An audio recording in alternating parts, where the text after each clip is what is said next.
Let us express our deep gratitude to His Holiness Niranjan Swami Maharaj for this eloquent, insightful, purely devotional tsunami of Harikatha.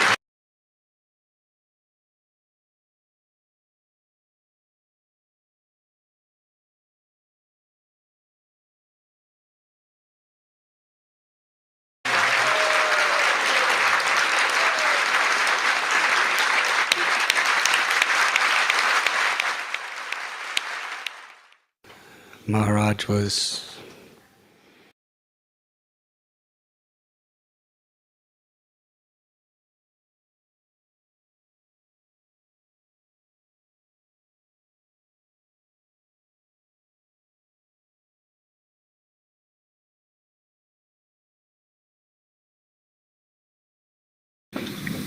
speaking of Queen Kunti's prayers.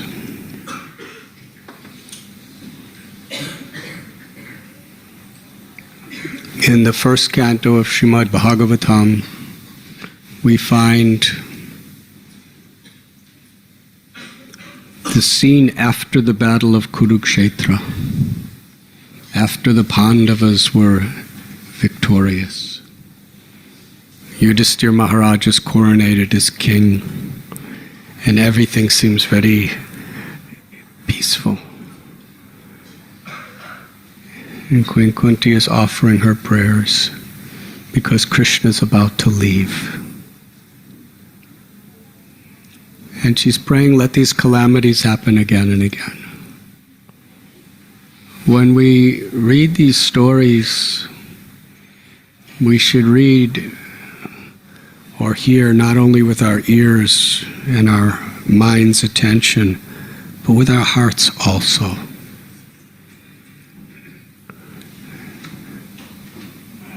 Sometimes we think we're in difficult situations, but really, what was Kunti's calamities that she was talking about? We just heard how her own relatives, her own nephews were trying to kill her children in the house of lac, to literally burn them to death. And she was with them at the time. But somehow or other Vidura helped them and they escaped. Vidura was her brother-in-law. And then, in that sense,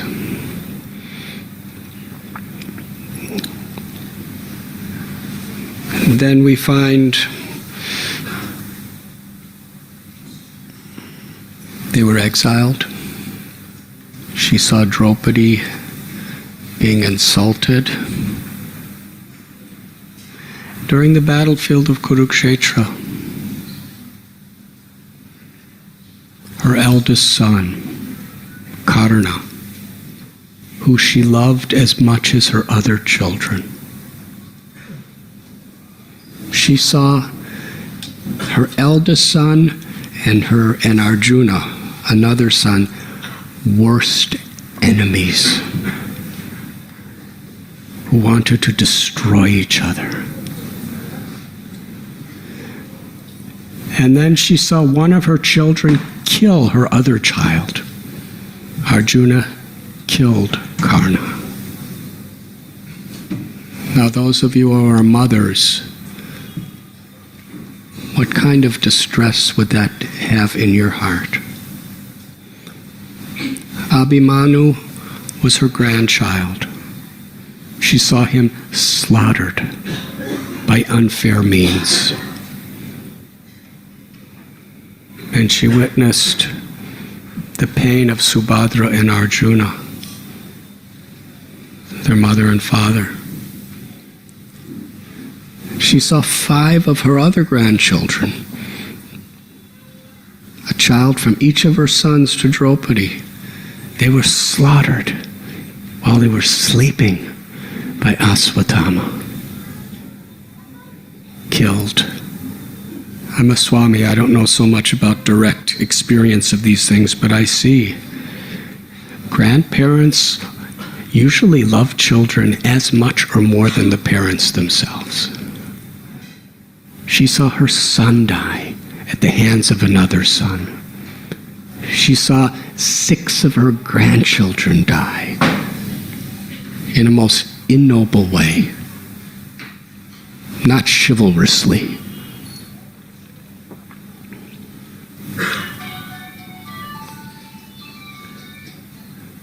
These are serious calamities. They weren't just things that happened to her. They were things that she was seeing happen to those who she loved most. And yet, she's praying to Krishna, let those calamities happen again and again. Because in these situations, I remember you. I have nowhere else to turn except you. I have no other shelter. And in seeing you, I don't have to, in remembering you, and I see you, and in seeing you, I don't have to experience birth or death anymore. So the calamities of the death of loved ones, the calamities of being cheated,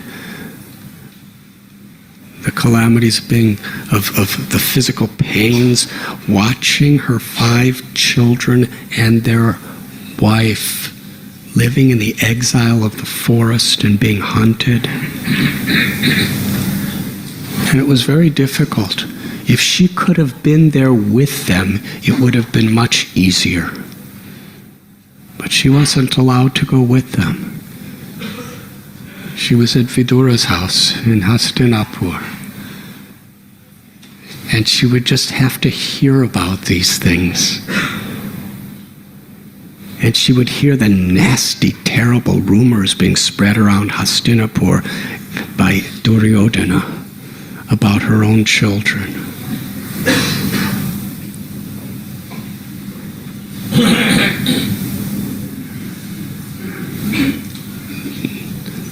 This is the exalted status of Kunti. Now, if she was just some sort of hard-hearted, detached yogini, it wouldn't have been the same type of prayer. But devotees have soft hearts. She was a mother. She was a grandmother. She was a wife and her husband died. Practically everything possible we could think that could happen to a person happened to her. And it's not that she didn't suffer, but in that suffering, she was experiencing the eternal joy of remembering Krishna. And the more desperate the suffering, the more desperately she took shelter of Krishna. And that's the meaning of this prayer.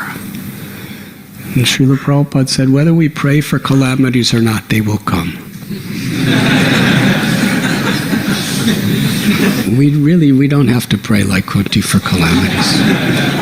Because they're going to come anyway. Everyone's going to die anyway. And the setbacks of this world and the reversals and the unfairness of envious people, it's always going to come upon us. The real prayer is under all circumstances to always remember you, Krishna. And her own daughter-in-law, Draupadi, what is the most famous, inspiring story of Draupadi? How many times do we hear in lectures about how happy she was when she got to marry Arjuna? Or how happy she was when Bhima would prepare a nice feast for her. But when she was being stripped naked by Dushasana, and there was no one who was protecting her. She felt utterly betrayed by everyone she trusted in this world. And in that state, she understood only Krishna is my real friend who can save me. And she helplessly lifted her arms and cried out, Hey Krishna, Hey Govinda. In the intensity of her surrender, Sharanagati, Krishna appeared before her. That's the glory of her life, that instant. That inspires people 5 millenniums later more than any other. And Kunti was watching all these things happening.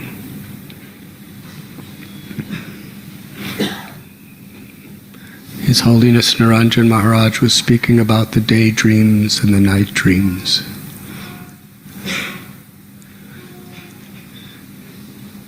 Srila Prabhupada would write to us, all of his devotees. He would say, I hope this meets you with good health. So what's this health? Of course, spiritual health, but he was also talking about emotional health and physical health too. If it's all a dream, who cares? If the body's just a dream and the miseries we're going through are just a dream, then who cares? Just why even try to liberate people? Because whatever suffering you're going through is just a dream anyway. The soul is eternal. The soul is full of bliss.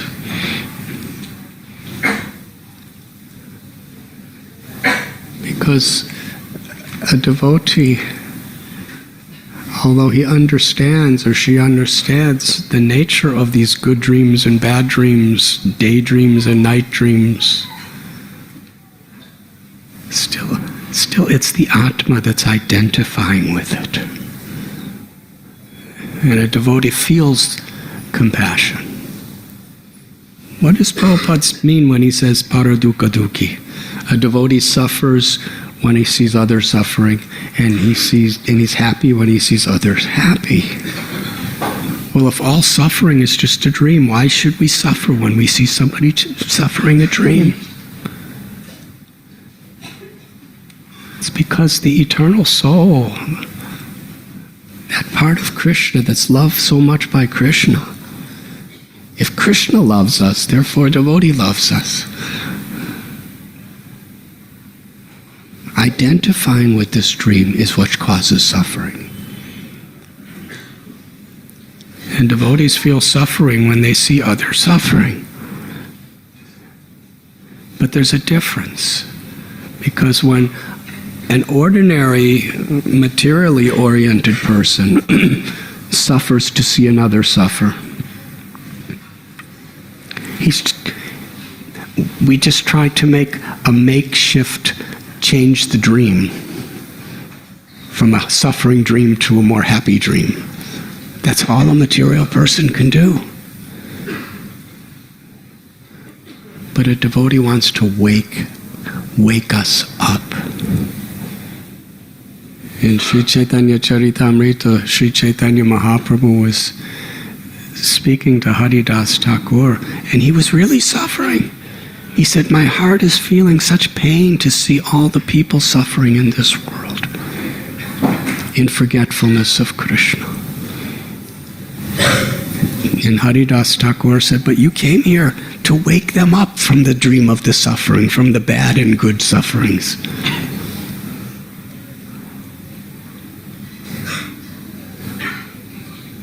Because you have come to this world and you have personally chanted the holy names.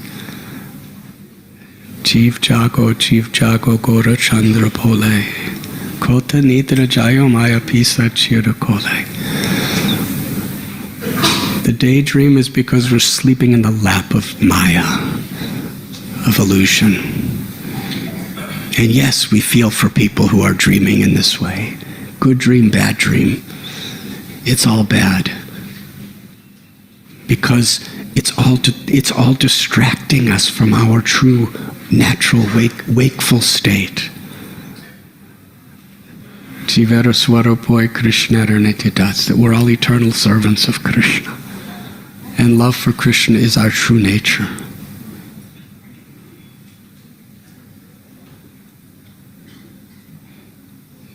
But to actually understand this, Mahajano Yena Gatasa Panta, we must follow in the footsteps of great souls.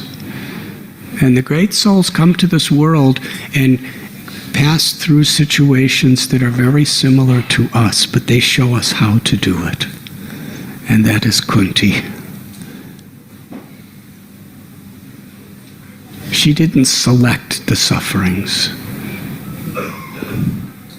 She didn't,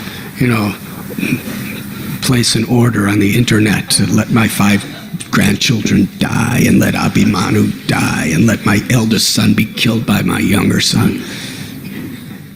These were things that she was trying to avoid like anything, because she's a mother and a grandmother.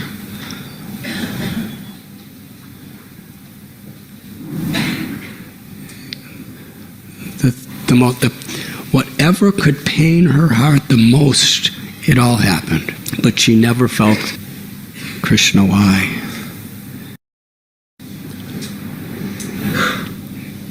She understood that Krishna is my only shelter. And she understood that by taking shelter of Krishna, Krishna would give his highest mercy to all of her loved ones and to everyone. Now in today's verses, which is from the 10th canto, Kunti's in a very different situation. Because in the first canto we read, the war's over. All the problems, they've already happened. Now Yudhishthira Maharaj is king. And she's offering her prayers to Krishna. This is the most difficult moment of my life now, because you're leaving us. When the calamities are here, you're always together. You're always with us. But now that everything's all right, I may forget you. That was her prayer. But in today's verses, it's right in the middle of everything. While she's speaking to Krishna, Duryodhana is in the palace. Karna's in the palace. Shakuni, Dushasana, they're all there. What's going to happen next? They just tried to murder and burn alive the Pandavas. The Pandavas were hiding, they're coming back, and she knows the envy and the hatred of her nephews is worse than ever.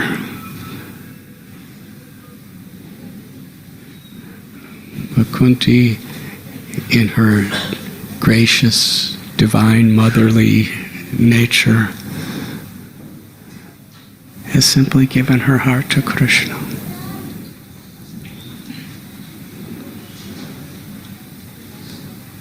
His Holiness Niranjan Swami Maharaj has so eloquently told how Krishna gave his heart to Ambarish Maharaj. So when Durvas Muni is saying, please have a heart, protect me, I'm taking shelter of you, so beautifully he explained, I don't have my heart. Ambarish has my heart. You have to go to him. That is actually that principle of how devotee gives his or her full heart to Krishna, and Krishna reciprocates by giving his full heart to his devotee. That is the ultimate culmination of all the knowledge of all the scriptures. That is truly the essence. Whatever rules, whatever regulations, whatever philosophical explanations may be there, this pastime of the Lord being subordinate to the devotee's love and the devotee being subordinate to the Lord's love is the essence of all truths. That's what Srila Prabhupada came to give us. And who are we to understand the essence of all truths?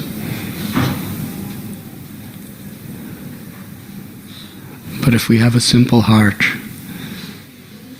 with faith to receive it, and as Maharaj said, if we actually take great happiness in hearing about the great devotees of the Lord, what is their love for the Lord, and what is the Lord's love for the devotees?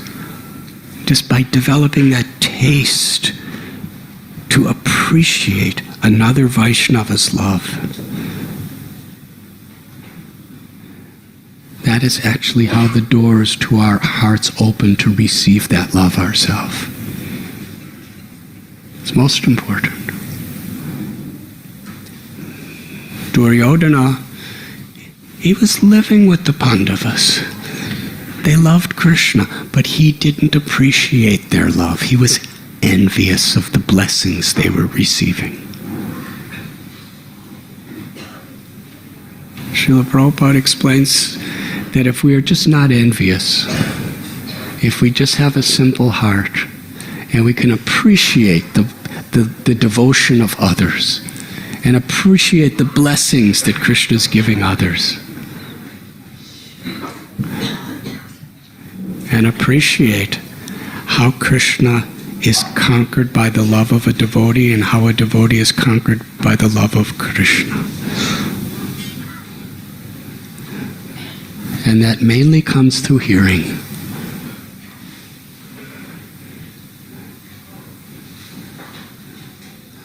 Then we become qualified also. Queen Kunti's prayer, Vipadashantu Tashashvatatra Tatra Jagat Guru, let calamities come again and again so that I can remember you. You'll never come to be able to understand that prayer just through philosophy. It's too much beyond philosophy. It can only happen, we can understand that prayer when we receive Krishna's grace.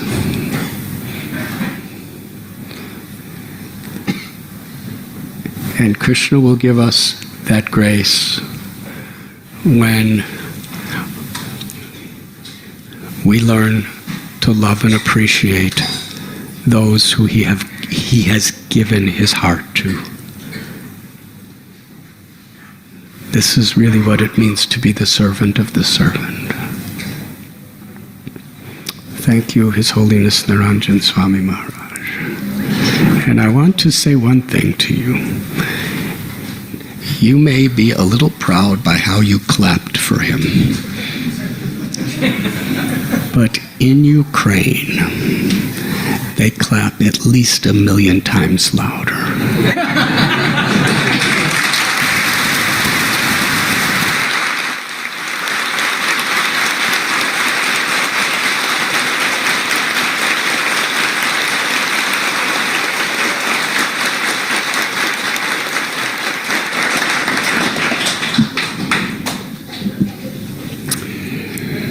Niranjan Swami Maharaj ki jai. Srila Prabhupada ki jai. Thank you very much.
that is very, very important for a devotee to understand. Because sometimes we think, why is God letting something happen? But from the perspective of truth, nashato vidyate bhavo na bhavo vidyate shata. Krishna says that which has no cessation is real, and that which has no endurance is unreal. This body, it's going to grow old, get diseased, and die. It's just a matter of a little bit of time. But the soul is eternal. No birth, no death. Nahanyate hanyamane sarire. Krishna sees us for who we are, as eternal souls. 1 or 2 lifetimes is insignificant. There's an example that one acharya gives, that this particular physical life as ours is like taking a pencil and making one point with a very sharp pencil. What is the length and width of one little point of a sharp pointed pencil? And that one point is on a line that goes forever.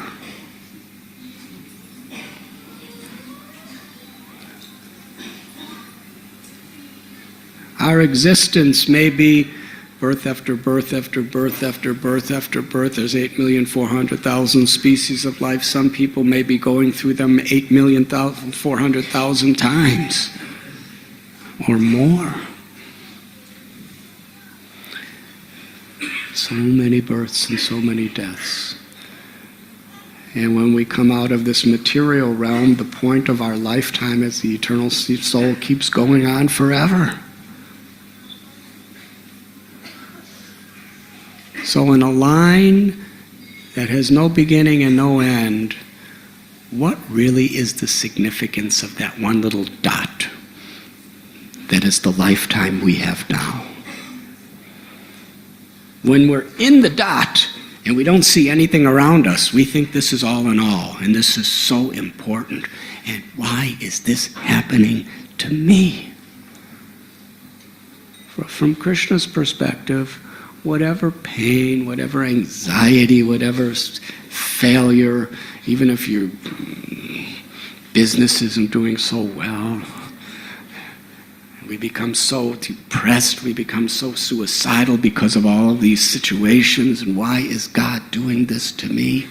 From Krishna's point of view, it's just one little, you're that line. And this physical lifetime is just that dot. That dot can't even be measured. It's maybe 100 of them equal 1 centimeter.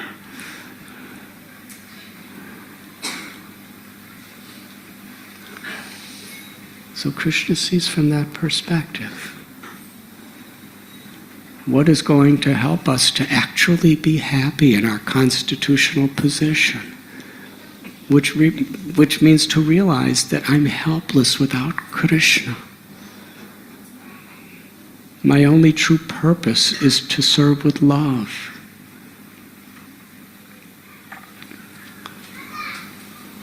A little child, if a parent takes something away, the child may think it's the end of the world. Why are you doing this to me? Why are you doing this to me? And the parents are thinking, what have I done? Why have you? And parents, okay. Aham bija pratapita. Krishna is our supreme parent, mother and father. So it's not that he's necessarily directly punishing. Material nature is according to the karmic laws of action and reaction, things are happening on an individual, on a collective basis. Krishna lets it happen.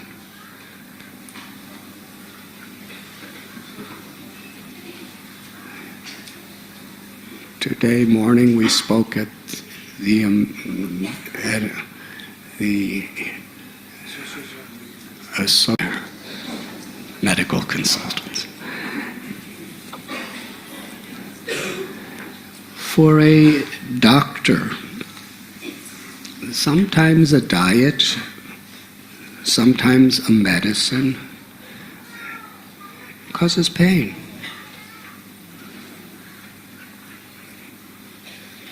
But the doctor's happy if the patient does it.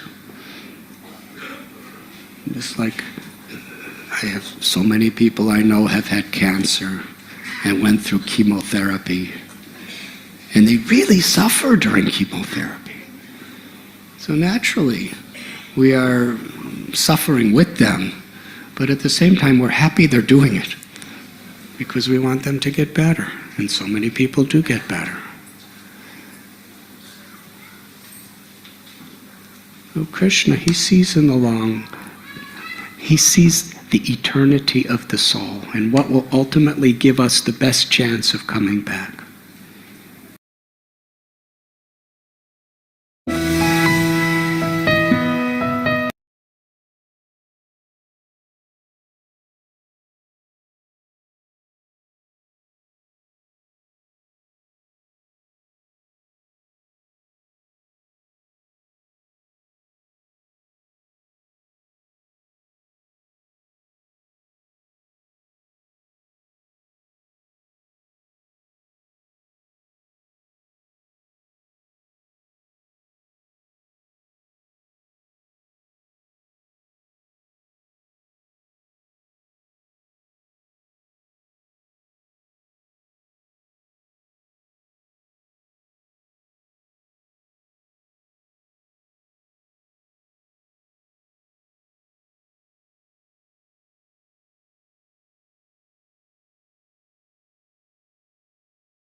Maharaj mentioned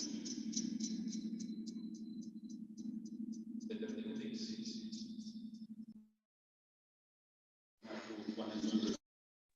and two things one has to forget. So two things one has to forget is the sufferings. And second which one has to forget is how much happiness in any form that these two things forget. The two things that one has to remember is death is inevitable. The only shelter is that I request this knowledge and the belongings. And after that request, Ashok Prabhu please and then we have Chakraparni Prabhu and Sri Bhagavata.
We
have to look at four things.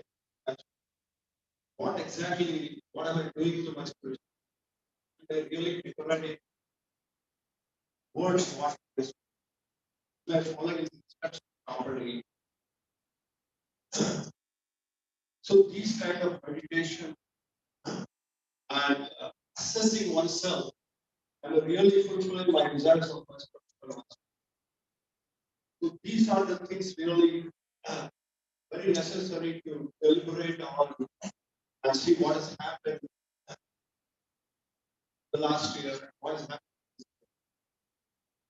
What I was thinking on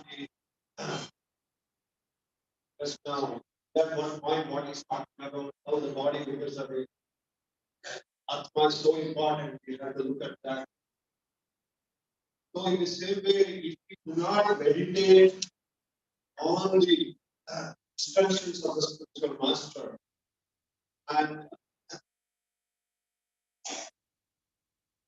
see that how our spiritual life goes. Because material life, irrespective of whether you have chosen or not, you are already there and it's going on. But when spiritual master comes in line and when we have taken shelter of them, then if we have chosen the journey of going in that direction, then it is necessary for us to assess ourselves, are we in the right path? So it is Srila Prabhupada's vision which he carried from his spiritual master. So if you see the parampara, how our parampara is there, you can see each of the parampara disciplines have perfectly mastered this art, understanding their spiritual master, and they have implemented that. So there is no exemption for us. So we are doing our Laukika Vivaha, we can go on. That's fine. But what about the instruction of, like he said, Krishna is the original father? What are we doing to him? So that comes through the program as such, which we require to meditate on. So every year we are making now, irrespective of anything, our age is catching up in the last year. But you can think of two things. We have gained one more year nearer to Krishna.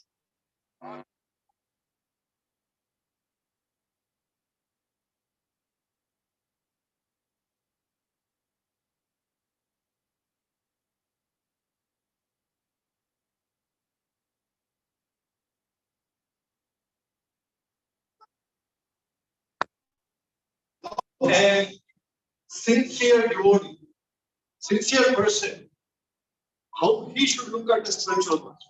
I mean, how he should see.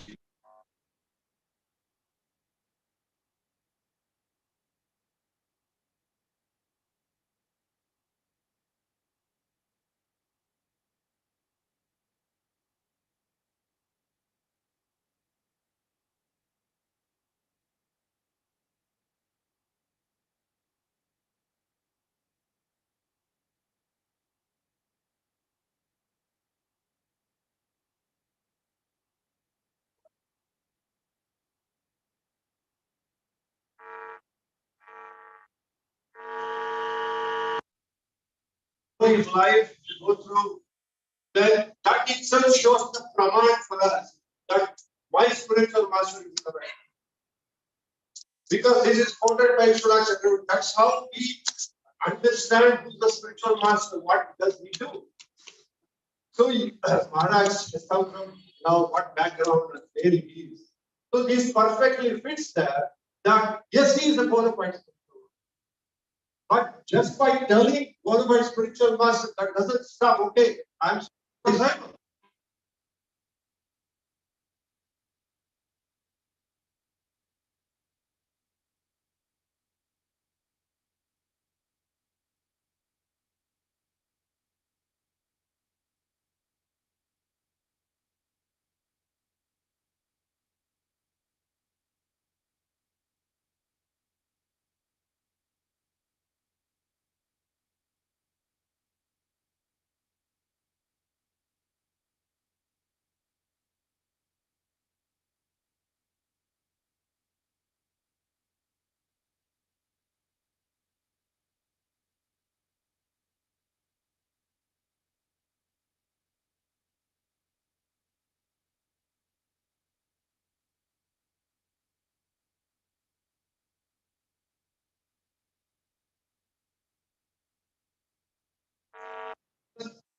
So he says, arise, awake, find out the great ones and learn from them.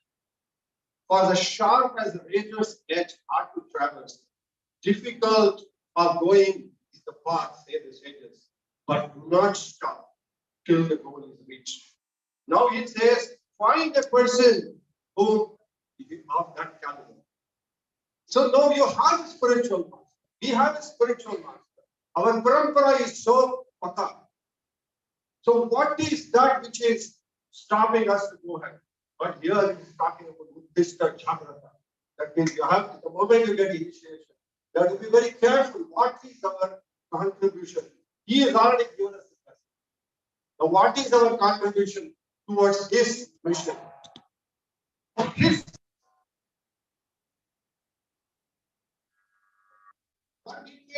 Prabhupada, the whole society is expanding. So, however, we contribute to the expansion of that measuring, you have to do yourself. I can't measure for you. So, in this way, the parampara, what we are looking at, and great acharyas like this, very rare, but we have got it. But if you don't, somebody is giving you money to do something for your welfare, if you don't spend it, so in the same way, the blessings of the Lord through the parampara, the Guru is given to us. How are we going to take this? How are we going to use it? So he says, refrain from various thoughts of this world. Rise up, reinstate your actual self by giving up non-eternal desires. Sincere endeavor to realize God by the grace of saintly person. This world is like a sharp razor edge, very difficult to cross over. There is no way to get deliverance from the bondage without taking the shelter of the bona fide Guru to worship God. So everything is establishing the fact whether we have a bona fide spiritual master. Now you can question, I am a bona fide disciple of mine. This is bona fide, they have proved. They have proved every breath for them is Prabhupada. Every breath is his God. Every breath is the instruction of Srila Prabhupada. There is something else other than their life. So unless we critically analyze for ourselves their life, how can we make progress? So spiritual master is what Srila Prabhupada gave us actually spiritual master. Otherwise, we don't know who is spiritual master. Everybody talks about Jagat Guru, Jagat Guru. But here is spiritual master Prabhupada, he himself was such a great, he presented all these people. So much of our organization is so great. So many. And Maharaj was praising Niranjan Swami. So each one is an exalted diamond coming out of the So we don't have to worry, I am so and so disciple, I have this. No. Everybody is equally capable of that kind. But delivery is not just us. We have to do a lot of work. You have so many instructions to follow. At the same time, so many people are suffering in this world where we have to also share our, this kind of happiness and spiritual benefit. So here Krishna is talking about Arjuna when he refused to fight. He says, you cannot do it what you is. You have to fight. So there Krishna was. For us, Maharaj is there. If you go through his instructions daily and looking at what is supposed to do, this is the direction. We cannot be complacent, taking shelter of spiritual master and okay, do whatever we want. No. Here is this point which is the Shastra is making. You have taken shelter of the spiritual master. Now, show the gratitude by following what he wants you to do. So this is what the Shastra is all about. Okay, I got that tag. That's it. No. That may be in other sampradaya, but in our sampradaya is very critical. Clearly says, it shows the map. What you are supposed to got it from your pills, that goes on. But what you are supposed to do when you take initiation, that is a point for you to, for all of us to contemplate. Problems in life will come and will go. But the moment of losing this body is the greatest problem. Because we have a bona fide spiritual master, we have a bona fide parampara, we have bona fide scriptures, everything is there with us. But if not, this body goes, then we don't know where we go. That is why Guru Mukha Padma Vaka, every day what we are doing worship. And especially when I myself talking about, I hardly spend a few moments of my life. But if I meditate on that, what instructions he gave, would I be able to fulfill that? Sadhu Sangha, he says that, that's how I spent 15 minutes with him where he gave us the instruction. Maharaj, how are you keeping all these people together? How did you, he just said, love them all. Take care of their problem. You have to be inclusive. You start choosing, nobody will be there. So, the moment, the way Maharaj put, the temple together was, he gave his 100%. When he gave his 100%, he also infused 100% with very devotees. That's why he's expanding everywhere. Why? Because some of them took it like the same way. If we also look in that direction, yes, we have got this mercy, how to go forward. So it's a cooperative movement. How do we cooperate with the spiritual master? He's nothing but expanding his instructions, his order. So Krishna is talking. So Radhanath Swami Maharaj, he is one of today's most beloved and respected spiritual leaders. He spent his youth wandering through the desperate countries, cultures yearning from experience of truth. After finally meeting his spiritual teacher in India, he spent 50 years internalizing the spiritual practice, sharing it with others. He is not only a guide, but a community builder, activist, and a New York West Times selling author. Rooted in his study of ancient Indian mystical devotion tradition, Radha's message is profound as it is simple. By cultivating a richer inner life of self-awareness and genuine practice of service, we can become instruments of compassion and agents of sustainable change in the world.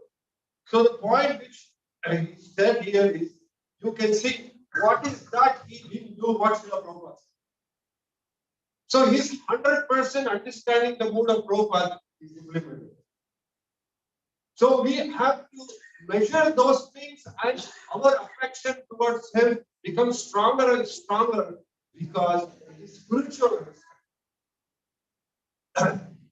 Many times we fall and pray kind of thing is, well, everything is going on well. I'm practicing my, one day, today. I'm thinking of my spiritual master. But there is one thing which we are always, what did I do to others? If the person is traveling all over the world, is a community developer.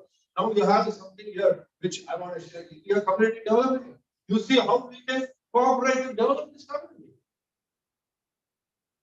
So many things which we can pick from his instructions and try to implement here. How this part of the world, he can fulfill his desires. His desires instead of Prabhupada desires. Certainly it will be the same desires of other people. As I said that Prabhupada, he brought so many diamonds to this world. Their wisdom, their thought process is all Bhagavad. So instructions are so much, each one is going in different directions and they are trying to implement this Krishna conscious program. So, yes, that's why I was going through many of his important life reflections. From a young American boy to one of the India's largest spiritual figures. This is nothing but a miracle from one point of view. Other thing is, he must have come from Krishna. Prabhupada said that all of you is my spiritual master sent me. So why there should be doubt? We can't think like that. Okay, they also come like me. No, it's not possible. Because the way they are carrying Krishna with them, certainly they must be empowered by the spiritual aspects. So the gravity of understanding the spiritual master, why he is there in front of us, and we are relating with him today, we are not understanding the full capacity, whereas they have understood the purpose that he has initiated you. So these two things are very, very important. He is given us initiation, he knows what should be got from you, but are we going to do that? This is a point for us deliberation. He says, born in a working class family in Chicago, Radhanath Swami Maharaj became an active participant in civil rights movement of the late 1960s and 1970s. Then Srila Prabhupada's like, what happened? He was also following Gandhiji at that time. So these things don't set, but you can see they already have an inclination of doing certain things. Already it is there, but it is revealing as age is catching up. As the years go, then they reveal according to that. So 1960s and 70s, he soon discovered how the social transformation begins with personal change. At the age of 19, he embarked on a remarkable quest for meaning in life. Arriving in India, the adventure detailed in his memory of journey home took him hitchhiking across Europe and Middle East through Turkey, Iran, Afghanistan, Pakistan, and finally to India. There he lived as a wandering ascetic, first amongst the first dwelling in Himalaya yogis, later amongst a wide variety of gurus and spiritual practitioners throughout India and Nepal. Ultimately, he reached the inner sanctum of India, Vedic devotional tradition in holy town of Vrindavan, where he found a spiritual teacher and his path among the Bhakti yogis. There are many people who are still living in Himalaya. Why they are behaving like this? Because the thought process which is there in mind. So sometimes we do, body shopping. In the same way, mind shopping. What is that? What we have to fulfill our mind. So we go to different places. So if you see, he is looking for something which is not able to get. So he went through all that. Now also you go to the Himalayas, so many people are there. They are doing this. So you can see the purity level, how it is coming through, how it is progressing. So ultimately he found his spiritual teacher, his path amongst the Bhakti yogis. Now let us understand what is his meaning, his teacher, what it is. After encountering hundreds of spiritual, religious leaders, he found the teacher whom he was looking for. A.C. Bhaktivedanta Swami Prabhupada. In choosing Bhaktivedanta Swami as Guru, Radhanath Swami himself compelled to share his magic laws to re-enter Western society with a mission to share the sacred wisdom as he had received. This return exemplifies the form of devotional yoga, which is in the heart of Radhanath Swami's teachings. A spiritual practice expressed as a tangible action meant to bring a personal fulfillment and benefit for the whole world. So what was Srila Prabhupada's mission to benefit for the whole world? So what did Maharaj, after the moment he surrendered to Srila Prabhupada, removed everything and he took the path of what Srila Prabhupada took. So today he's traveling all over the world So many places he's enlightening people to Krishna consciousness. And it's going on. But all this happening, then what is that is there before us? So that is what we have to look at. Done. Sometimes we are satisfied only with certain things. But Krishna conscious movement is the complete surrender, done all that. Maybe the percentage wise, maybe little by little. But you can't just think of one. Because when you take shelter of the spiritual master in the whole and soul, when you do the Dandavat Pranam, I've given everything. Maybe the quality of surrender may be a little slow, but still the three are also surrender. There's nothing else. So this is what we can see here. They gave their life to Srila Prabhupada's mission. Then what does Lord Shiva say? Guru Bhave Smriti Kavya Ahankaraha Durlabha Sadguru Devi Shishyante Bharata Padmapurana Mahadev is telling to Parvati. There may be many so-called gurus in the world to squeeze the money from disciples, but a bona fide guru who can remove the drawbacks and suffering of disciples is very rare. So if you see today, so many rich people are disciples of Radhanath. I was going through that. And what does Lord Shiva say? He is not a guru who exploits, but look at Maharaj. So this is another praman that he is not exploiting anybody. Otherwise, generally, even a big guru, he has a very rich disciple, he may take the audacity of taking the leverage of getting something.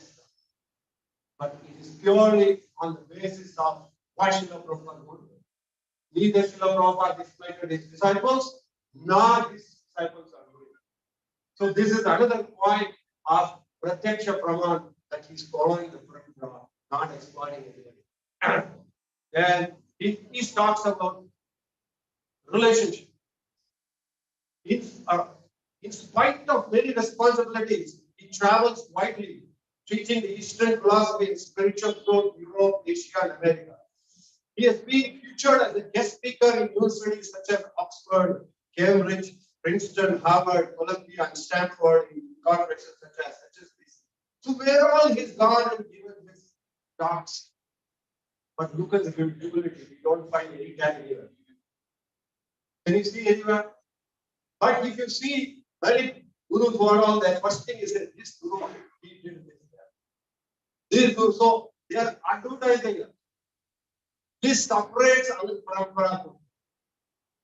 So what did Lord Shiva is talking about? How our parampara is. So this reinforces our faith in the parampara and the present guru system. Because so much they are connected with Srila Prabhupada that they don't do anything which is controversial to the society by and large. To our society, I'm not here. Then he is talking about relationship. This is very, very important, which really got me off also so important. The spiritual principle for relationship, particularly in marriage, is to appreciate one's partner as God's beloved child interested in my care. To love means to serve. To love means to actually go extra mile to make other persons feel valued and loved. Both people in relationship need to understand the sacred ideal. It is not about one person controlling the other, but rather understanding and helping each other becoming better versions of themselves. This is extended to everything, not just husband and wife. It's about God brothers. It's about cousin brothers. It is about the society by and large. Maharaj's relationship gives top priorities, which is really delivering like that. For myself, also looking at this little moment which going through your relationship, I feel it's there within Maharaj's heart, which I have to take care of. So today, relationship is producing so wonderful results. Is that I'm not looking beyond it. Because when you see relationship, yes, he is a child of Krishna. He is part and parcel of Krishna. Then where is the question of any animosity? This is what when my Guru Maharaj was talking about when I asked him in 2007 that what is your instruction when I supposed to take the leadership in Radhanath? He said, good or bad carry with you. It's very difficult to understand what is good and bad carry.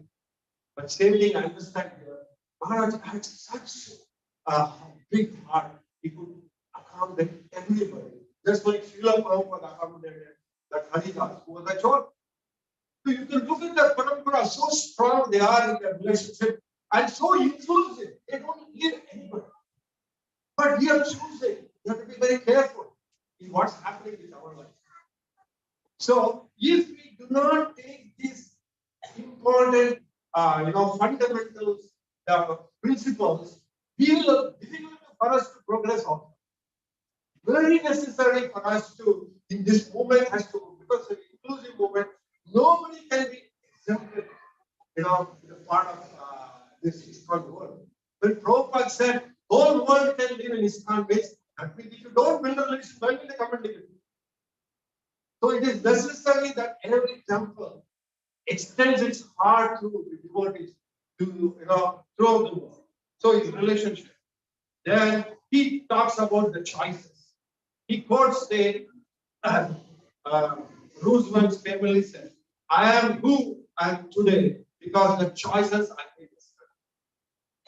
What a wonderful thing we can still meditate on. He said, you may choose to get on an aeroplane to London, but once the plane takes off, you can no longer choose a different destination. You have to get off in London.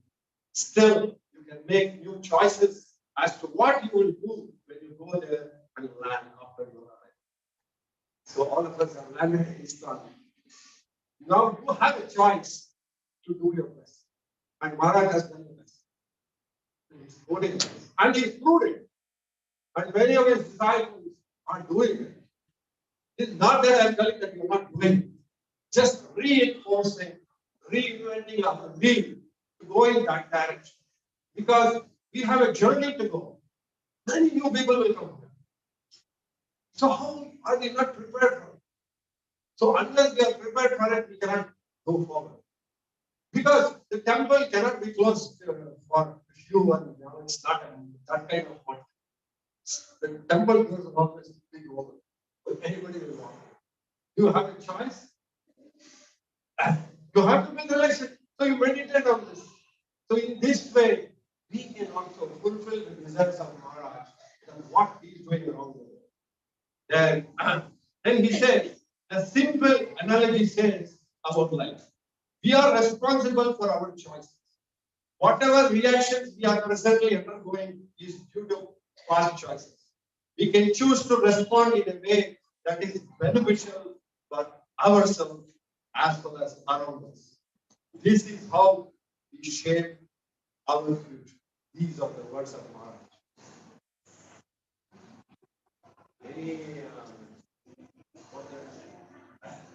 Any doubts on this? So, it is important to establish our goals, values, and priorities in our life. Like a captain in a ship at the sea keeps his attention on his compass. He needs to be attentive. Actually, his compass is actually one. Every time it will tell you which direction you are going. So, in the same way, when we have the instruction of the spiritual master, that's the compass for us. And we have a God with us. God says to so many. These are the people like compass. Suddenly they are going somewhere wrong. They bring us back. So the compass is the people who are around us to put us in the right direction. You understand? So that's why Sadhu Sangha is everybody is fine. Sadhu Sangha is the one which will like a compass, which will help us on going in the right direction. And Sadhu can be in any form.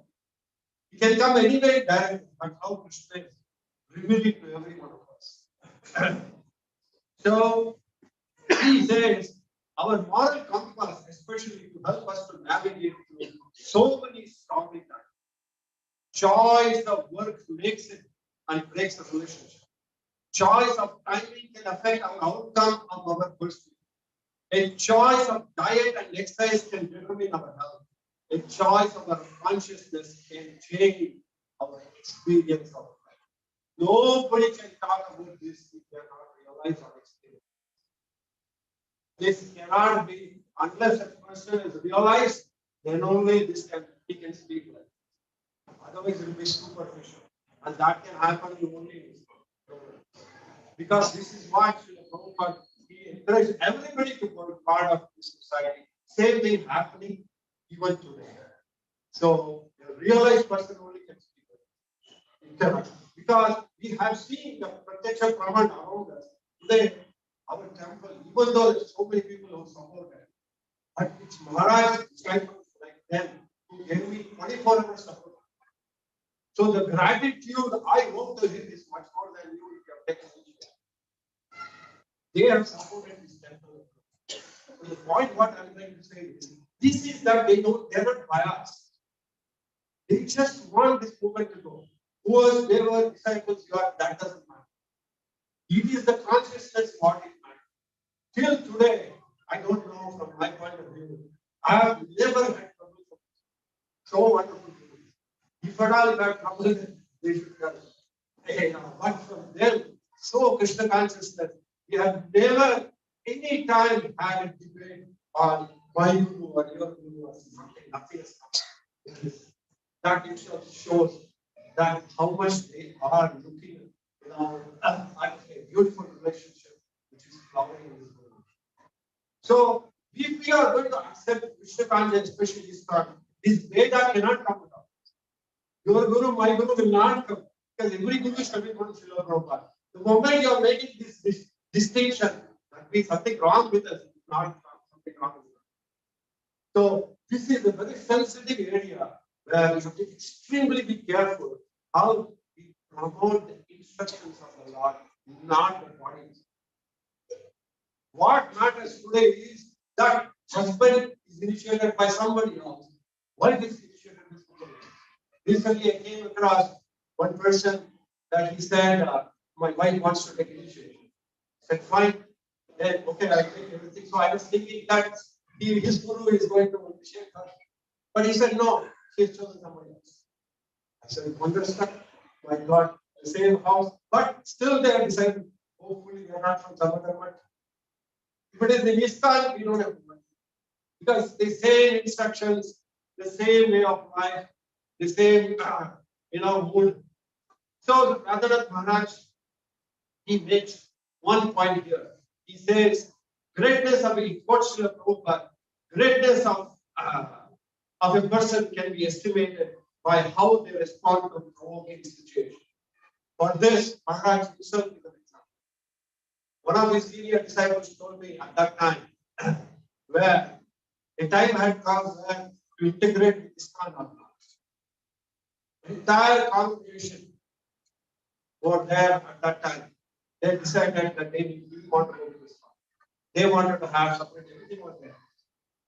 But they all decided and we told Maharaj that this is what we want to do. Then one senior devotee asked, Maharaj, what do you want? And Maharaj says, we will integrate with ISKCON. And that's everybody found in life. That's how we got integrated with ISKCON. Thought provoking, this is what it is. Everything was there for him. Why should he integrate with ISKCON? He was very famous, wonderful disciple, same thought process of what Srila Prabhupada wanted. He could have been integrated. But still, he took up to integrate with ISKCON. Certainly, ISKCON is better. That's what I can say. Is it not? So that is the point what we are looking at. How especially the leaders, when they make a mistake, we determine them. If the leaders make the right choice, then they are the best men. Just like Prime Minister of India, he makes a mistake, everything is wrong. So here are the things that Mr. said, leaders have to be. So our leaders are exemplary because they are coming from the parampara, they are following Srila Prabhupada. Yes, there are management issues. We will sort that. But certainly, they are all dedicated to Srila Prabhupada, 100%. Anybody has doubt? Our 100%? Very good. So Radhanath Maharaj is a spiritual guide, author, and activist. Let us understand this. Radhanath Maharaj is the founder and coordinator of multiple spiritual communities throughout the world, most prominent, he's talking about Radhanath ashram located in Bombay, India.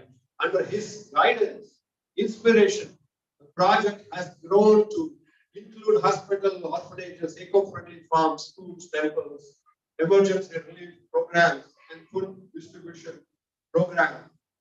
Billions of children are fed. In spite of so many responsibilities, he also travels widely, teaching Eastern philosophy and spiritual throughout Europe, Asia, and America. He has been featured as a guest speaker in universities such as Oxford, Cambridge, Princeton, Harvard, Columbia. But still, he is looking at his glories. I just missed one thing. I'll just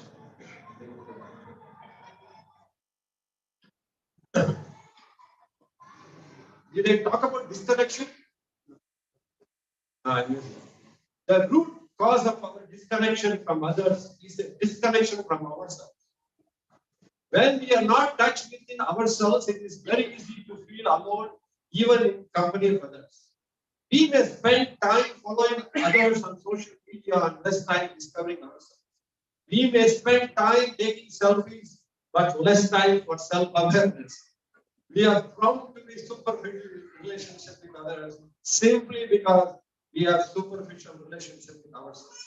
However, we can overcome this loneliness by reconnecting to our true inner self. If you want to reconnect with ourselves, but we don't have that qualification, but better to reconnect with the instruction of spiritual.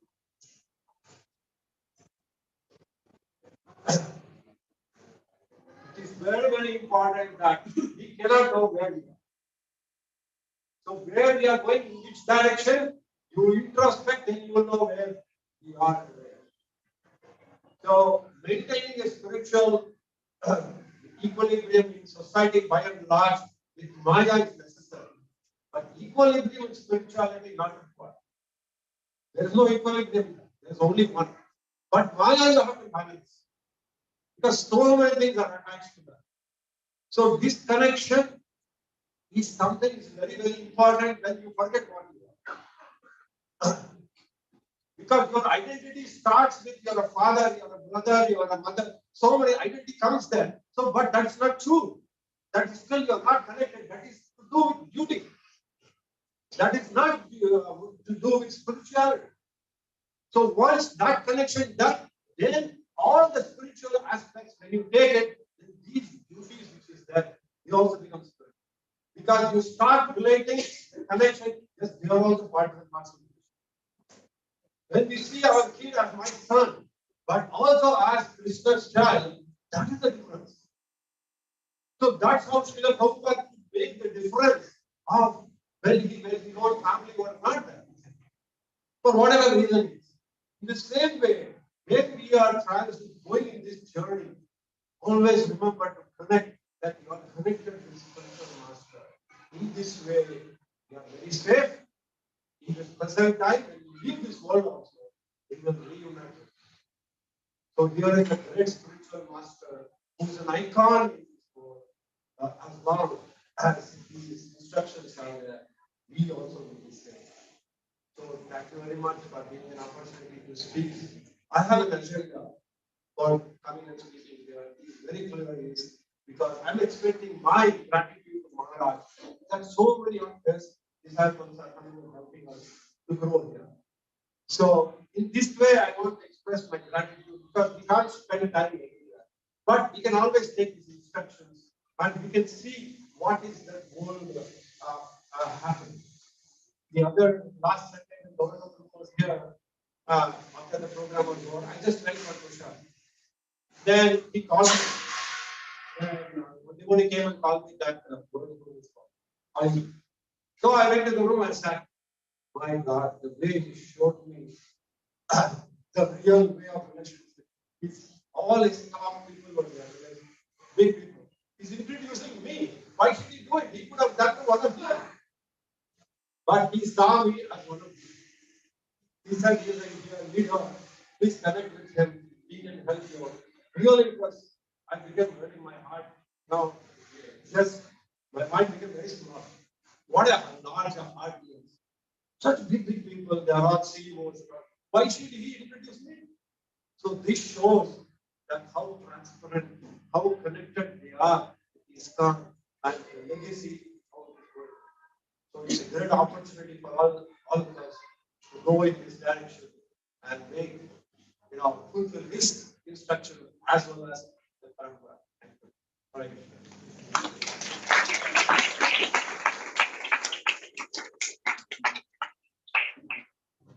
Thank you so much, Prabhu. I think one of the major key statement that I heard was the spiritual master has qualified us, but are we now qualifying ourselves to attend that particular stage?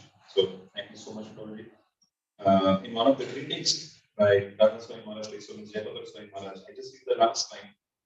Maharaj writes, I feel your encouragement upon me is Srila Prabhupada's priceless blessing. You are great inspiration in my life. So with that, I request Ashoka Prabhu to give his offerings. And after that, Chakrapani Prabhu is here. So I request. So, irrespective of the time that we have as of now, because there is another program that has to get started. So I would request devotees to keep their offerings to around 2 or 3 minutes. Hare Krishna.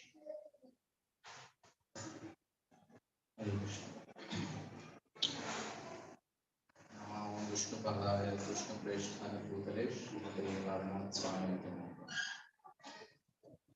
I'm really amazed at the way Maharaj glorifies our devotees. Just like the way we are very eager to hear some jokes from this Gaurang Prabhu. I'm very eager to see how Maharaj takes opportunities to glorify our devotees. Just like the way we saw today, glorifying devotees, especially the visiting devotees, very eager to glorify.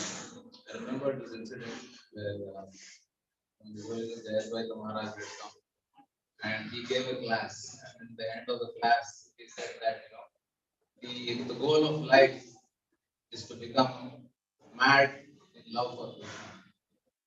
And then Radhanath Maharaj spoke, saying that I think he said something like, and yeah, you are a bona fide madman, and you are a bona fide madman. And then Jayaswai Maharaj said, yes, only a madman can identify or recognize another madman. So very lovingly, they exchange this glorification. So, dear Maharaj, please accept my humble obeisances. Your spiritual quest was very strong at the age of 19. You had no money and you decided to travel because you had read and heard about Eastern religions and you were meditating on the mantra Om. Easily you could have returned back from Europe simply by borrowing from others, but you did not. You appeared as part of the counterculture during that time, but you were actually not among them. Your spiritual quest continued beyond Europe, and although you had good opportunity to enjoy women or go back, but you never fell prey to that. You hitchhiked across all the different countries, borders, and uncharted territories with great difficulties and challenges. You learned deep lessons living in the houses of others overnight and eating whatever they shared out of hospitality. You learned a lot of human values and cultures during your journey. You spent your time among the Swamis and yogis in Himalayas and Rishikesh in Nepal. You lived a life of recluse and then as an ascetic. I would like to share one incident. This is a famous incident. I'm sure you all know about it. This happened in Nepal, Pashupatinath temple. This is there in the journey home book, where my realization was, after I read that, Maharaj's humility, especially of not taking the credit of having the mercy of Lord Shiva. It's very interesting. He tries to enter the temple, and then there are two police guards. They push him. They say that, go away. Can't you see the board? It says, foreigners are not allowed. And then, the chief, police chief also comes and he says, that these people will kill you. Get lost from here, something like that. And then Maharaj's determination is very strong and he wants to enter. Then he goes to this river, Bhagavata river, and then he takes bath there. He comes out and he sees all there are sadhus who are, there are yagyas, ashes which are piled up after the yagya and cremation and all that. So all these sadhus are taking the ash, rubbing on their body. Maharaj gets this plan. So, he takes it, he rubs across all his body, everywhere, and then, he goes towards the temple. And Maharaj is writing that, my heart is palpitating, his adrenaline is rushing because he's very scared. Look at his humility. So, he's eager to take, the darshan of Lord, but he's very scared. And he passes through the same guards, they don't say anything. Then he walks in, and then he goes very humbly, he stands in a line, a huge line, which is like the public line. He, joins and he's standing there. Everybody is looking, staring at him. Then after that, that police chief, who had actually, chased him away, he was coming, he was close by, and he was approaching. And Maharaj was very scared. He, turned away his face. He didn't want it to be caught red-handed. So he turned away his face. He was trying to avoid. But that person came straight to Maharaj, and he started screaming and shouting. That is what Maharaj writes. Probably because there was so much of crowd, so he was speaking something in Hindi, and Maharaj couldn't understand. He didn't know what to do. And he was saying, he says that, I felt like I will now be caught, and for the rest of my life, I will rot in some Nepali jail or something. So he's very scared. Then he continued to shout because Maharaj did not respond. And quickly he got an idea, and then I'm indicating that I'm a Mauni Baba, so I don't speak. Then he was a little relieved, but this person, he went on screaming. He held his hand, it dragged him. Especially the Indians or Nepal is a little harsh. Although he was very respectful, but he was dragging him away, and it took him through much more congested places through the crowd, and then finally the huge crowd, and Maharaj was really scared. He thought, now I think publicly they are going to beat me up. They will expose me. So many thoughts were running through his mind. He thought that maybe they will hand me over to the public, and the public will, rip me apart and throw me for, desecrating their place. He was very, really scared. But to his amazement, they took him right in front of, Pashupatinath, Lord Shiva, and he was amazed. And the police guy, he tells the head pujari, say something in Hindi. That person comes out, he chants, Vedic mantras, and then he actually puts a turban, a silk turban on the head of Maharaj, then puts a nice shawl, then he garlands him, and they also give him a nice drink to drink, and then they all pay obeisances, and then this the police also is asking, he seeks his blessings, and then they all disappear. Like, complete shock for Maharaj. Then the most amazing part of this incident is, in the end, he writes that this could have happened probably because of two reasons. One is that the police guy, he failed to recognize me. That's why all this happened. Or the second thing is, maybe he really knew who I was, but just to honor my determination to enter the temple, he made all this arrangement. I will never know, which is the truth of these two. But in reality, if you see, it was the mercy of Lord Shiva, there is no doubt about it. But Maharaj never takes the credit of saying that, Lord Shiva favored me. He feels, insignificant, not qualified to receive the mercy of Lordship. But he just says, it could be probably because police helped me, or it is because, he felt or recognized me something. They're amazing, his humility is, easily, very clearly visible in his writing also. Sorry, I'll continue. So, you never thought of where you will eat, where you will sleep, and where you will go next. But you did not budge even an inch to give up and go back to your country, even when you were faced with diseases and certain death. You spent your time among the Brajavasis and made close friendship without even knowing their language, as if it was home from you. Your being recognized among 30,000 people at the Cross Maidan by Srila Prabhupada is no coincidence, but a well understood eternal relationship. You continue to inspire and nourish the spiritual lives of thousands of devotees up until today, and you also continue to do rich preaching in several of these leading universities, colleges, and corporates of the world. You are a great asset to our movement, and I seek your inspiration and blessings in my journey in my spiritual life. Kindly excuse me for all my offenses that I may have come to. Your humble servant. Hare Krishna. Thank you so much for that. And after that, Sri Prabhu. And Prabhu also read for Radhanath.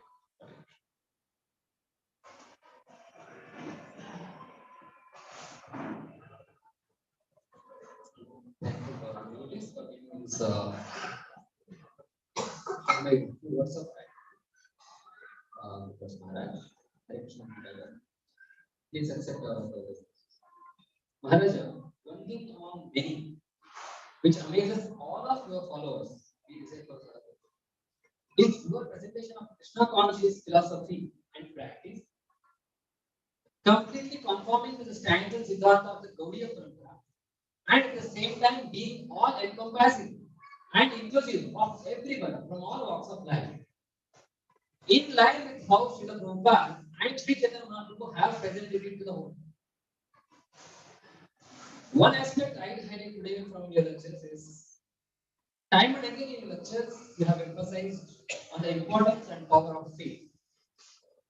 A few words of wisdom from you on faith. Faith is the most precious gift of God for a spiritual seeker. Faith is not something put into you. Faith is something awakened from within. The soul has complete faith in God, but we have lost it. Therefore, we have to long for this faith. We have to beg for this faith. We must pray for this faith. And we must do the needful to get this faith. So it's important to nourish and protect this faith in God. And your example of a tree is repeating. It takes years to grow. However, it takes a few hours to bring it down crumbling. Similarly, it takes years of spiritual practice to cultivate faith. But a complacent and lax approach to spiritual practices will allow the illusory forces to drag our innocent faith down in a matter of moments.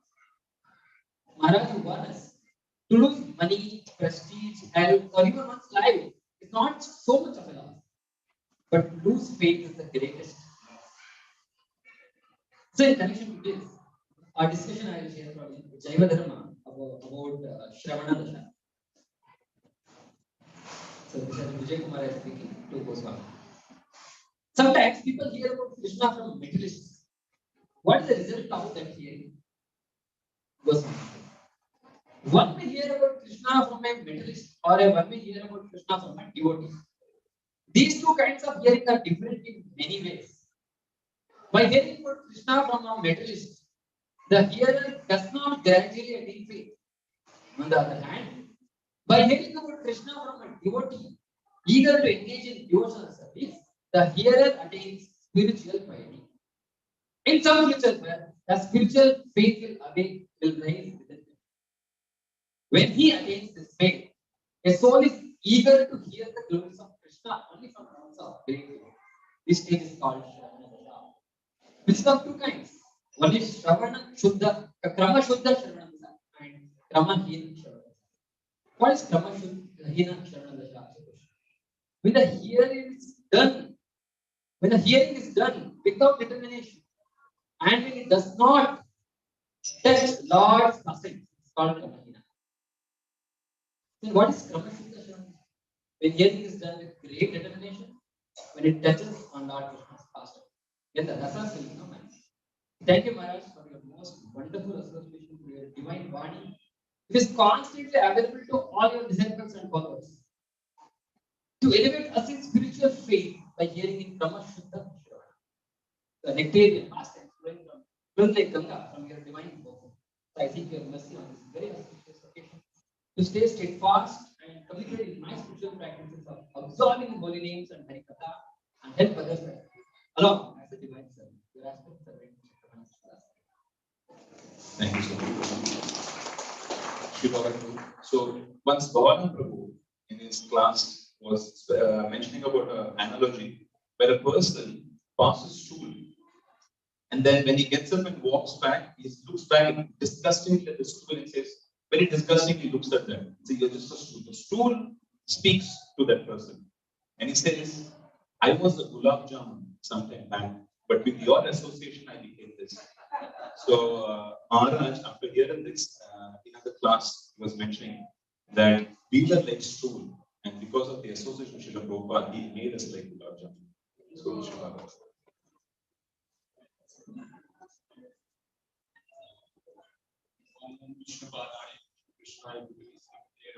Swami, opportunity to speak a few of the wonderful qualities of this pure devotee of God.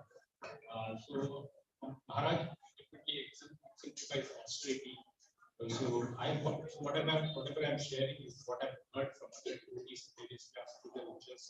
So we all know that Ashok Prabhuji is also sharing how Maharaj has undergone various austerities to reach to his spiritual truth.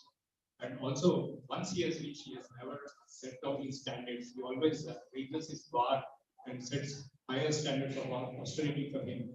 Like in New Vrindavan, with hearing how he used to take a bath in cold temperatures with ice blocks, and also he used to serve Radha Vrindavan Chandra. He is there from morning to evening all by himself and having very little time to sleep.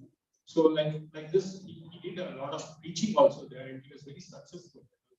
Hearing also, when he opened many centers, and then at the time came like many Westerners, youth among them were becoming ready to become taking up initiation. So at that time he was asked to move to India for some other work, missionary work of Srila Prabhupada. He didn't think about anything. So it exemplifies his character of submitting to the orders of superiors when it comes to serving Srila Prabhupada. And it's not like when he takes up another task, he always laments on it. He puts his heart in whatever he does. And as a result, we see the preaching success he had in India. And despite of all these very missionary projects, he always maintain a humble mood. He says it's not me, it's Srila Prabhupada's mercy that is driving these projects.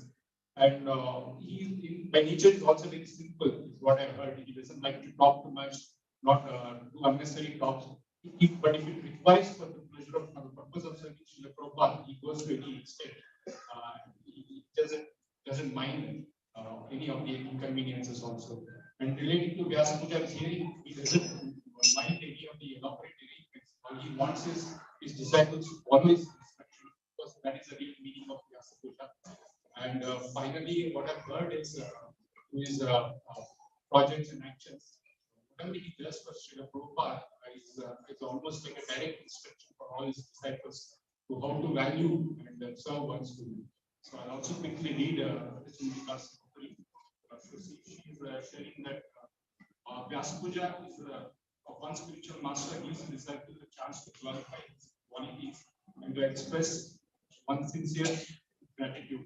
Thank you, Maharaj, for showing so much compassion on this volume, for initiating and connecting me to the Guru Parampara. Your particular instructions of being grateful and being humble are the only solace whenever I am emotionally down. Maharaj, you are an epitome of many wonderful qualities, especially humility and detachment. I am always wonderstruck at the various projects you handle and at the same time remain detached from the fame and beauty of it. So this is that humble, and you also state that this humble attitude attracts the grace of the Supreme Lord. So she's saying, sharing that afraid she's realizing that it's very difficult to be humble. The false ego conditioning and so on, in this auspicious day, we are seeking his blessings and seeking forgiveness for our shortcomings and praying to the Lordship to shower good health upon him. So your humble servants, Sri Bhagavatas and Radhanath will be with us. Hare Krishna. Thank you so much. Because when Rohit Sundar to give his offerings, and after that, Smita Kishore and Snake Raman, these were giving their offerings. So once Maharaj was coming back to the temple, and this devotee was driving the car. He had his GPS system on, and we all know how the GPS system that lady, the female voice keeps on telling go left, go right, go straight, stop, then take a right turn. So many instructions coming. So after when Maharaj reached the temple, and devotee saying, "Oh, Maharaj, you could reach nicely." And the devotee also had the GPS and all the six things were there. So Maharaj, hearing that female voice, for a moment I felt like I was married because he was hearing all those instructions from the lady.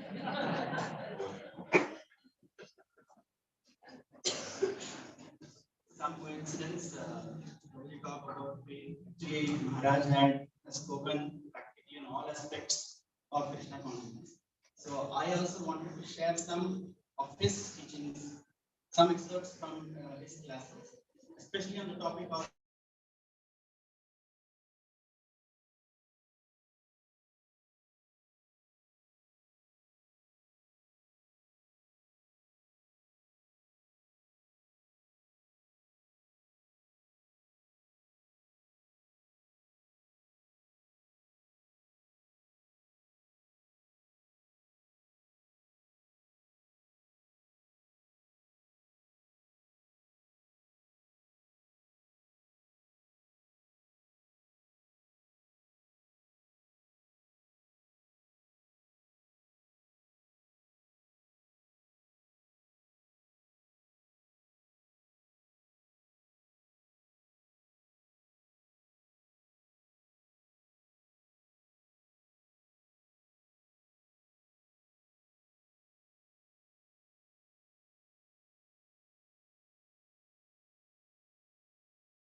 unless you come to that platform of being a servant, you cannot actually feel the joy of Krishna.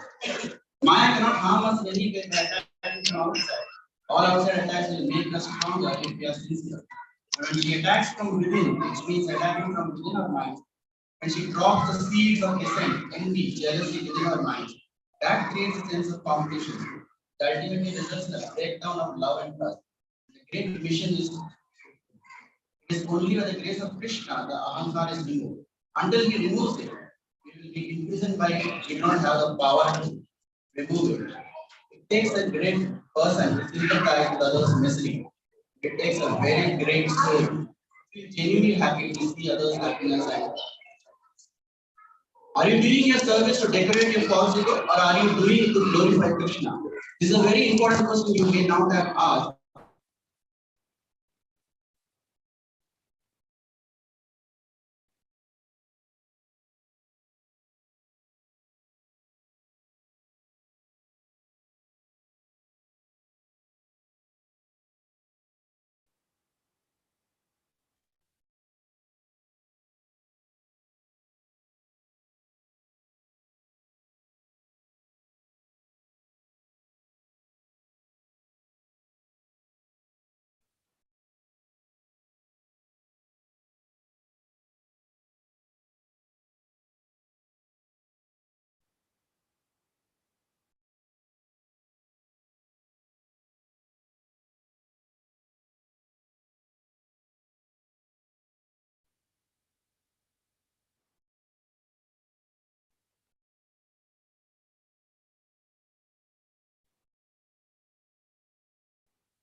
Thank you, Arjun.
I really cherish. There are a lot of instances of Maharaj. One lecture I really felt that it is for me to attend to. It is a 6-minute lecture.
Shri Guru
This holiday, Radhanath, Swami, Maharaj, to the Bhagavata.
Haribo.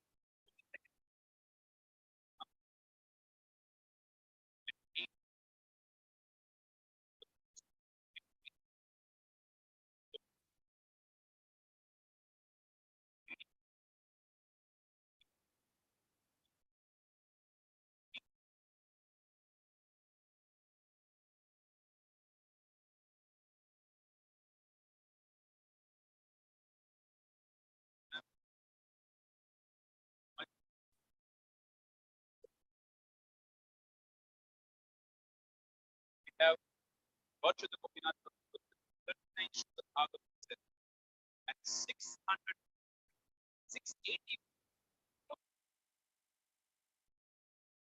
Ashri Radhanath 280 Ashokod 190 Sundarup Champrabhu 175 Narari Chaitanya 120 Prasanna Balram Prabhu 80 and the counter we have 7 one Sri Bhagavad and health department we have 2 Sri Bhagavad Venugopal Prabhu 1 Sri Bhagavad Dama 1 Sri Bhagavad and Ramagovinda 37 Sri Bhagavad big Hare Krishna Hare Krishna Hare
Hare Krishna Hare Krishna Krishna Hare Hare Hare Ram Hare Ram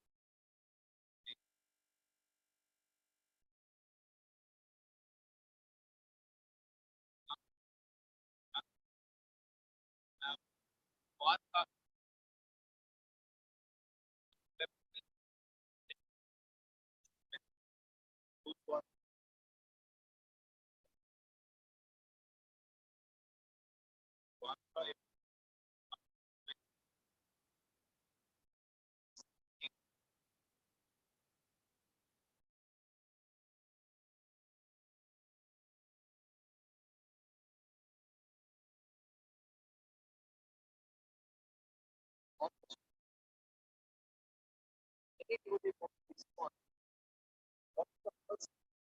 song like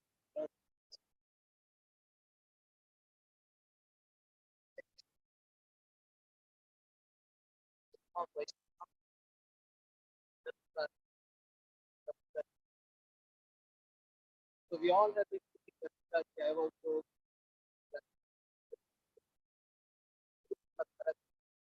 understood after there is the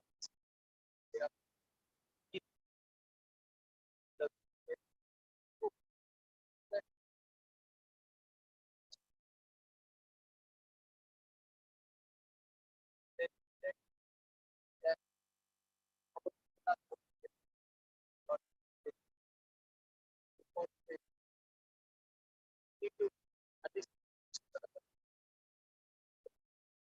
so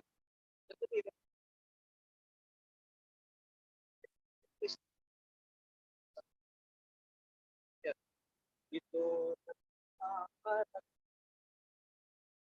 yato yato yato yato yato yato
even after getting the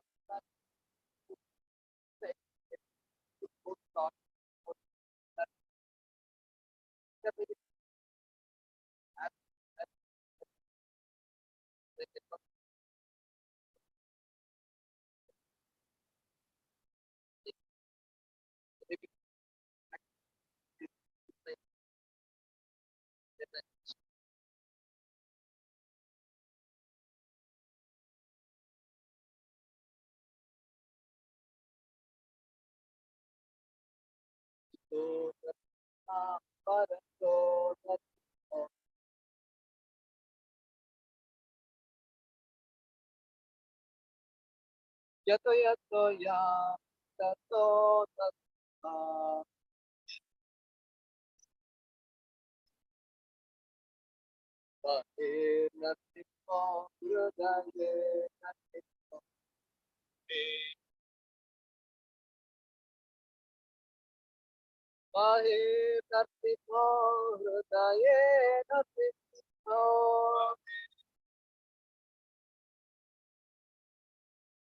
Sarate Mamadi Sharanam Prabhate the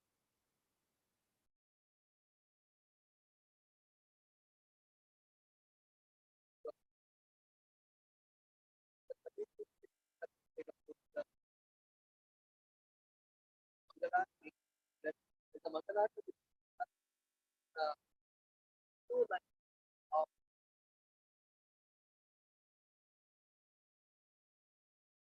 the Harinara the singing executing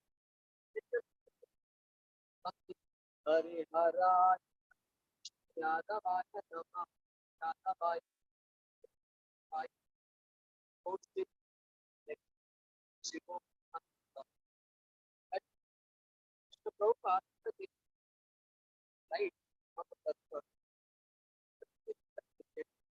that in the Mangala of this we may sing two lines of this especially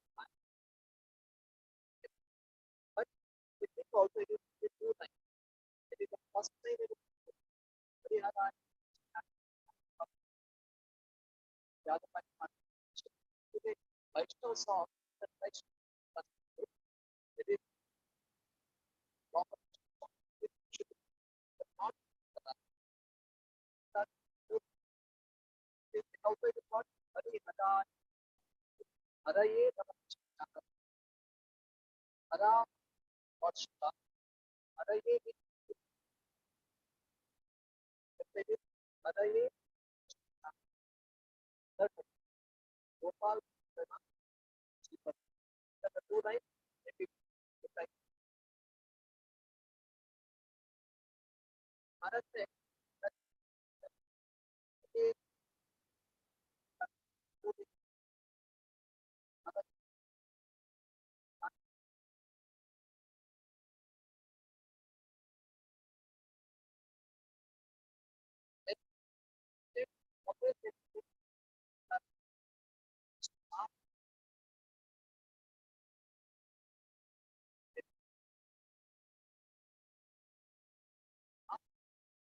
according to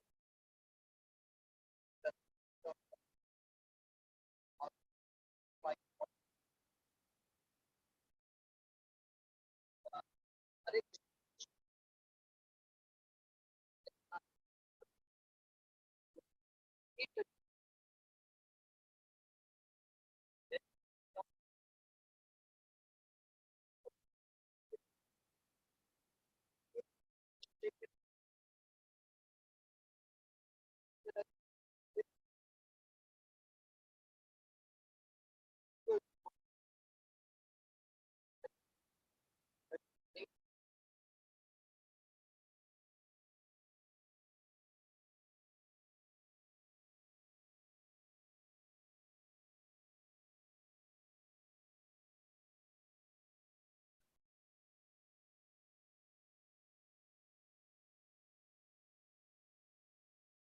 Hare Krishna, Hare Krishna,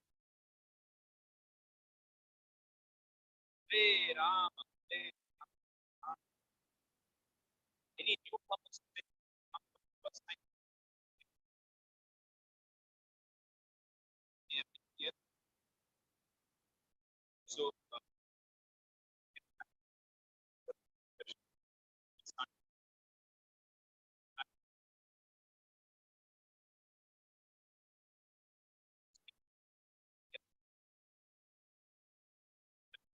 at the